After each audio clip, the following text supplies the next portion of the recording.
నేను కొట్లాడతా అంటే నేను కొట్లాడతా అని చెప్పి ఇలా నాయకులు ఒకరితోనొకరు కొట్లాడుతూ ఉన్నారు.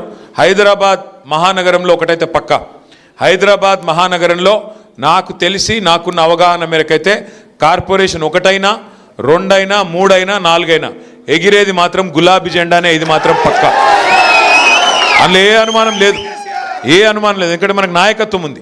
శ్రీనివాస్ యాదవ్ గారు, కృష్ణారావు గారు, మన లక్ష్మారెడ్డి గారు, అట్లాగే వివేకానంద్ గారు, బ్రహ్మాండమైన ఎమ్మెల్యేలు సుధీర్ రెడ్డి గారు మనకే ఉన్నారు, కాలేరు వెంకటేష్ గారు, ముఠా గోపాల్ గారు, ఒకరిద్దరు కాదు, గట్టి నాయకత్వం ఉన్నది. ఎవరైతే వాళ్ళ సొంత పనుల కోసం వెళ్ళిపోయినారో వెళ్ళిపోయాను. శేర్లింగంపల్లిలో గాంధీ వెళ్ళిపోయిండు, అక్కడ పక్కన రాజేంద్ర నగర్లో ప్రకాష్ గౌడ్ సాబ్ వెళ్ళిపోయిండు, ఇక్కడ దానం నాగేంద్ర వెళ్ళిపోయిండు. పోయినోళ్ళు పోయినరు, కానీ బంగారమ్మ సొంటి కొత్త నాయకులు మళ్ళీ తిరిగి కేసీఆర్ గారి నాయకత్వంలో హైదరాబాద్ మహానగరంలో పార్టీని నిలబెట్టే నాయకులు వందల మంది ఇవాళ మనకు తోడైనరు. అందుకే ఆ కాన్ఫిడెన్స్తో నేను చెప్తా ఉన్నా, తప్పకుండా అబద్ధమాడి అధికారంలోకి వచ్చిన కాంగ్రెస్ను, అట్లాగే 12 ఏళ్లుగా 12 పైసలు పనిచేయని బీజేపీని, రెండింటిని తప్పకుండా బుద్ధి చెప్పే బాధ్యత హైదరాబాద్ ప్రజలు తీసుకుంటారన్న విశ్వాసం నాకుంది. డివిజన్ బై డివిజన్ మీటింగులు పెట్టుకుందాం. డివిజన్ బై డివిజన్ మనం ఒకసారి మంచిగా పార్టీ పరిస్థితి ఏందో అర్థం చేసుకుందాం. ఇప్పుడు శ్రీరామ్ నగర్లో విజయ్ వచ్చిండు, అట్లాగే ప్రతి డివిజన్లో మన నాయకులు ఉన్నారు. కొత్తగా డివిజన్లు మారినాయి. ఇదివరకు మనకు శేర్లింగంపల్లి 11 ఉండే, ఇప్పుడు 24 అయినాయి. కాబట్టి డివిజన్ బై డివిజన్ కూర్చుందాం. నేను కూడా వస్తా, సీనన్న కూడా వస్తాడు, కృష్ణన్న కూడా వస్తాడు. డివిజన్ బై డివిజన్ ఎమ్మెల్యే లేడని భయపడకుని, మీకు కృష్ణారావు గారు ఉన్నారు, ఆయన అన్నిటికీ అండగుంటాడు. సీనన్న ఉన్నాడు, నేనున్నా, అందరం హైదరాబాద్నే ఉంటాం. మీరు ఎప్పుడు పిలిస్తే అప్పుడు ఉరికొస్తాం. కానీ ఒక్క మాట నేను ముగించే ముందు మీకు చెప్పేది, చదువుకున్న పిల్లలు, విజయ్ కుమార్ రెడ్డి లాంటి పిల్లలు ఇంకా ఎంతమంది ముంగటికొస్తే మనకు అంత లాభం జరుగుతుంది.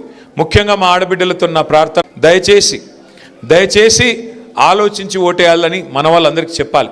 ఎందుకంటే లాస్ట్ టైం మీరు హైదరాబాద్లో మనకు ఓటేషన్, కానీ ఇవాళ రాష్ట్రం పరిస్థితి ఏమైందో మీ కళ్ళ ముంగట్నే ఉన్నది. రాష్ట్రం మొత్తంలో ఇవాళ అన్ని వ్యాపారాలు డౌన్ అయినాయి, అన్ని వాణిజ్య సంస్థలు డౌన్ అయినాయి, కొత్త కొలువులు వచ్చింది లేదు, ఉన్నాయి పోయే పరిస్థితి ఉన్నది. శాంతి భద్రతలు కూడా అక్కడ చక్కగా లేవు. పట్టపగలు మన సుల్తాన్ బజార్లో SBI మెయిన్ బ్రాంచ్లో తుపాకీతో కాల్చి 8 లక్షల రూపాయలు పట్టపగలు ఎత్తుకపోయే పరిస్థితి.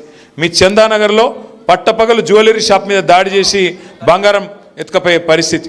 పట్టపగలు మర్డర్లు అవుతున్నాయి. ఇవాళ కేసీఆర్ గారు ఉన్నప్పుడు ఎంత పటిష్టంగా హైదరాబాద్లో శాంతి భద్రతలు ఉండే, ఇవాళ ఏమైంది పరిస్థితి మీ కళ్ళ ముంగటనే అన్నీ తెలుస్తూ ఉన్నాయి.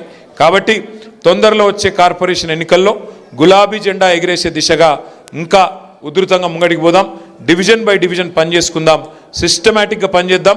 ఇంతకంటే ఎక్కువ నేను మీ ఓపికకు పరీక్ష పెట్టాను. చాలా ఆలస్యంగా వచ్చినందుకు మన్నించాలని కోరుతూ, మరి విజయ్ కుమార్ రెడ్డి గారితో పాటు ఇవాళ పార్టీలో చేరుతున్న సోదరులు మరి బాలగౌడ్ గారు, చారి గారు, మదన్ గారు, దుర్గయ్య గారు, రవికిరణ్ గారు, నబీ గారు, సల్మాన్, భూపాల్ రెడ్డి, రంజిత్, నాగరాజ్ గుప్తా, అరవింద్ గౌడ్, జగదీష్, శ్రీకాంత్, మల్లేష్ యాదవ్, పెద్దిరెడ్డి, మోషా, జగన్, రాంబాబు, భీమేష్, సాయినందన్, ఈశ్వర్ గౌడ్, సల్మాన్, ప్రసాద్, అశోక్ సాగర్, గణేష్, బాలు, వీళ్ళందరికీ కూడా, సాయి, గోపి, నాగరాజ్ అందరికీ వారితో